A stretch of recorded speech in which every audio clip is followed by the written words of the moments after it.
Hey guys, and welcome back to my channel. So before I dive in today, I just want to reiterate what I said in my last video, that next week's posting is definitely going to be a little sporadic. Most things are going to be pushed towards the end of the week, and my monthly wrap-up is going to be delayed because I won't be here to film at the end of the month, because I will be traveling while the month is still going on, so I won't know what books I have finished. I'm in the process of finishing up 2 right now, so I'm hoping to get those finished, but my wrap-up will be delayed, just so you guys know. But you should still get 2 videos from me next week, just so you all know. But I had so much fun doing my last video of, if you love these horror movies, you should read these horror books, that I thought it would be fun to do another round. I have a bunch of these. I think I'm going to do them in increments of 5, and the more books that I read, the more books that I find that remind me of other horror movies. So I think this could be a really fun and cool little series to do, and I am enjoying making them. So today we have 5 more books that if you are a fan of a certain horror movie, you might actually really love this certain horror book. First up, it's only fair for me to talk about one of my favorite horror movies, and that is Stephen King's It, the one directed by Andy Muschietti. Came out in 2017. It Chapter 1, I think, might be its official title, It 2017. I love that movie. That book is my favorite book ever written. That movie is so fun, though, and I definitely prefer it to It Chapter 2, and I also prefer it to the Tim Curry miniseries. What I love about that book, though, is it does focus almost entirely on the children, when we don't really pay too much attention to the adult selves, and while I love that in the book, in the movie it just makes for a great, complete story as a part 1. So if you're a fan of It 2017, I think you will really, really love Tim Meyer's Malignant Summer. Tim Meyer is one of those authors that I really, really rave about all the time. He really hasn't made a book that I haven't liked. But this is absolutely my favorite from him, and it is his coming-of-age horror story. There is alien-style cosmic horror in this. There are bullies. There are extremely likable kids. This book pays a lot of homage to Stephen King's It, while being very, very much its own entity. I devoured this book. It's also very, very large. It's almost 600 pages. So definitely only about half the size of It, but still a really, really big doorstopper of a read. I'll read the back of the book for y'all. It's 1998 in Hooperstown, New Jersey, and people are getting sick. Some citizens blame the local chemical plant. A select few believe something far more terrifying is responsible. A dreadful force that causes nightmarish visions and aberrant illnesses. Bad things are blooming in Hooperstown, and the stench of death is growing stronger. Standing on the edge of summer break after the longest day of 8th grade ever, Doug Simmons and his 2 best friends join a group of older kids for an all-night scavenger hunt. It's supposed to be a celebration, an evening of fun and freedom. But what happens that night will change their summer in the darkest ways imaginable. And not just their summer, but their entire lives. Malignant Summer is a coming-of-age epic where innocence is lost and the path through adolescence is painful, where dreamscapes merge with reality, where love seems possible, and the best season feels like it can last forever. I absolutely head over heels adored this book. This was a 5-star read from me, and I just highly, highly, highly recommend that if coming-of-age, quasi-cosmic horror, semi-cosmic horror is your thing, if you loved the movie It, maybe aren't ready to take on the giant doorstopper of a novel, this one is definitely a great one to dive into. And the setting is so 90s. It's so great. I love 90s horror. I love it. I've had a lot recently, and they're just so much fun. Now, so the next one. I know that many people will argue and say that Zodiac is not a horror movie. They just like those people will say that Silence of the Lambs is not a horror movie. I think you're both wrong. I think they are both scary movies. And I think the scene, the basement scene in Zodiac, is one of the most anxiety-inducing scenes ever on film. And so while it's not necessarily a traditional horror film, I'm gonna say if you like Zodiac, you need to read Chasing the Boogeyman. Oh my god. I'm just gonna read the back of this book, and then give you a little brief summary on this, because I think the more blind you go into this book, the better it is. When I first got this book, I started reading it when I was staying in the Stanley Hotel, and it just set the most perfect atmosphere for this book. I devoured it. I had never read anything by Richard Chizmar before, and this book blew me away. In the summer of 1988, the mutilated bodies of several missing girls begin to turn up in a small Maryland town. The grisly evidence leads police to the terrifying assumption that a serial killer is on the loose in the quiet suburb, and soon a rumor begins to spread that the evil stalking local teens is not entirely human. But law enforcement and members of the FBI are certain the killer is a living, breathing madman, and that he's playing games with them. For a once peaceful community trapped in the depths of paranoia and suspicion, it feels like a nightmare that will never end. Recent college graduate Richard Shizmar returns to his hometown just as a curfew is enacted and a neighborhood watch group is formed. In the midst of preparing for his wedding and embarking on a writing career, he soon finds himself thrust into a real-life horror story, inspired by the terrifying events. Shizmar writes a personal account of the serial killer's reign of terror, unaware that his time back home will continue to haunt him for years to come. A clever, terrifying, and heartrending work of metafiction, Chasing the Boogeyman is the ultimate marriage between psychological horror and true crime. Shizmar's writing, combining the storytelling of Stephen King with the relentless suspense of Michelle McNamara, is on full display in this truly unique novel that will linger in your memory long after you turn the final page. This book is great. It really takes on kind of the, again, Michelle McNamara kind of non-detective sleuth angle of solving a dated serial killer crime. It's really, really absolutely amazing. This blew me away, and I really don't want to talk too much more about that. But if you are into true crime, if you are into really heavy cases, looking at forensic analysis and catching a serial killer that's been like on the loose for decades, this is definitely a book to read. It reminds me so much of Zodiac too, especially the kind of fictionalization that goes into Zodiac, the dramatization that you have there. You will see some of that in Chasing the Boogeyman. But I absolutely was blown away by that book. So if true crime is your thing, but you want something told kind of in more of like a traditional storytelling atmosphere, definitely pick up Chasing the Boogeyman. Next up, I've talked about this many times when I've spoken about this book, but if you like M. Night Shyamalan's, is that how you say his name? I don't know. Movie The Visit, you need to read The Fall Croft Ghost.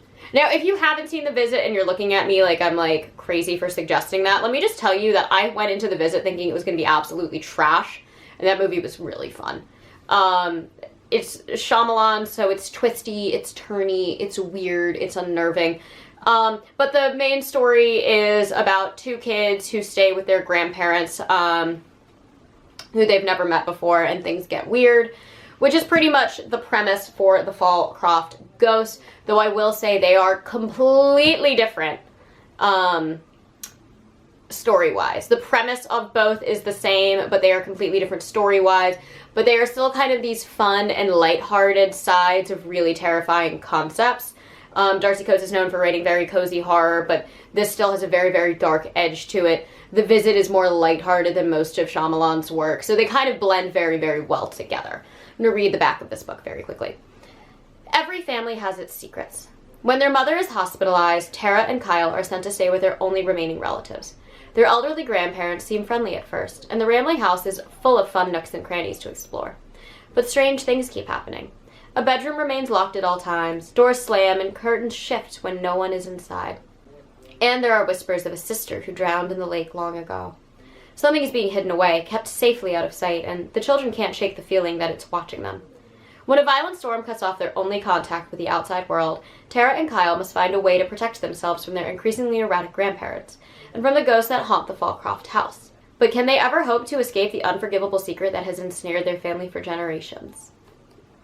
I love this. This is absolutely one of my favorite Darcy Coates books. I didn't expect it to blow me away as much as it did because nobody ever really talks about it.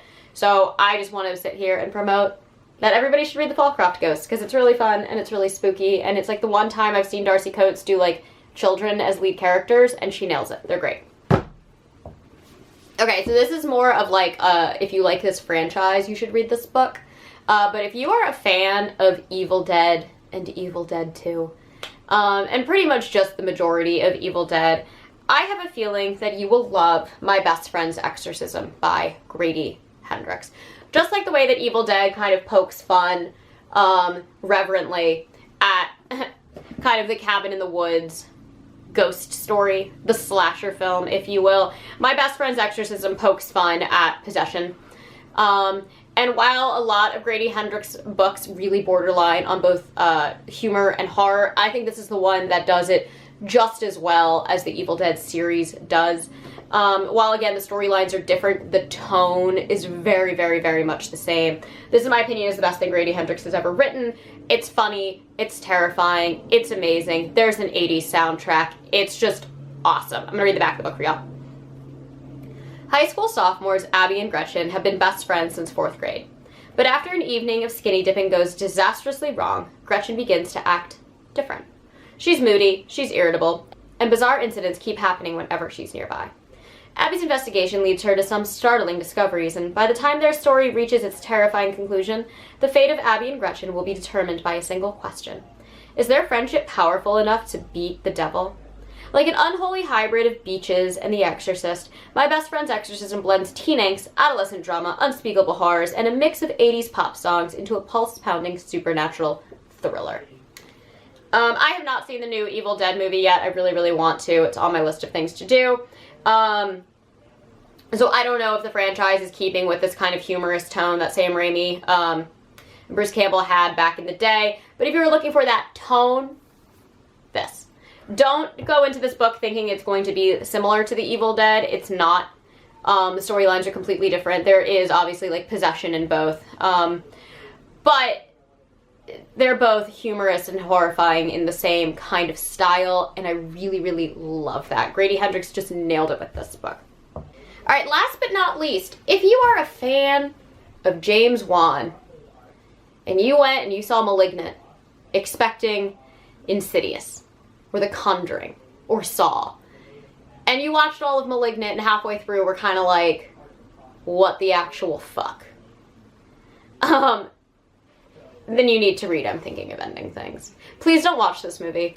This movie, I think, butchered the purpose of this book. And unlike Malignant, where it just kind of becomes this crazy, over-the-top, giallo love letter, I'm Thinking of Ending Things is definitely not going to be that tone, but it will give you just as much of the, like, what in the hell did I just read feeling that Malignant gave you, you know, what the hell did I just watch kind of thing. This book is, unlike Malignant, extremely depressing. It's extremely dark, but it very much will leave you just as disoriented and confused trying to put together everything that happened. This book you can read really, really quickly. It's one of those books, too, that, like, if you read it backwards, it also kind of makes sense. It's very, very, very smart. Ian Reid did an amazing job with this, and I really wish that the film adaptation paid as much respect to the subject matter and the stylization as Ian Reid did. The movie just kind of went all over the place and not in the way that got the message across. So when I think of this book and I think of something that's just like an absolute what the hell was that, Malignant is the first thing to pop into my mind. And it is a bit of a stretch. I will recognize that because I'm sure people are going to get mad at me in the comments for saying this. But I really like this kind of experimental horror, whether it is experimental film or experimental stylizations in literature. And I think both James Wan and Ian Reid are kind of dancing on new ground for what we can do. This book is very meta in a way that I hadn't really seen done before when I read this. It's something that, just like the title Malignant, once you know what the movie's about, the title makes perfect sense, but when you're being misled for it to be about something else, the title also makes sense, if that makes sense. I can't explain that without spoiling. But this is the exact same thing. The title tells you what this book is about, and then the first half of the book tells you to not believe what your initial thought of the title was about, and tells you to think that it's something else. I like that. I like the disorientation. I like the confusion. I like the misleading. And if that is something that you are into, definitely pick that up. But be in a good state of mind reading this book. This has definitely got a lot of trigger warnings. And again, look those up on your own before diving into this book, because I don't want to be the person who ruins certain things about it. Very, very heavy topics. Again, nowhere near, Malignant's nowhere near as heavy as this book, but they are still both great. They're weird, they're disorienting, they're super unique, and very, very original. Anyways, those are my 5 more books to read if you are a fan of certain horror films. I hope to really continue the series, so please let me know what you guys think, and definitely tell me some horror movies that I should be checking out. Maybe there's some books I've already read that remind you a lot of films that you really, really love. Would love to see what your thoughts are.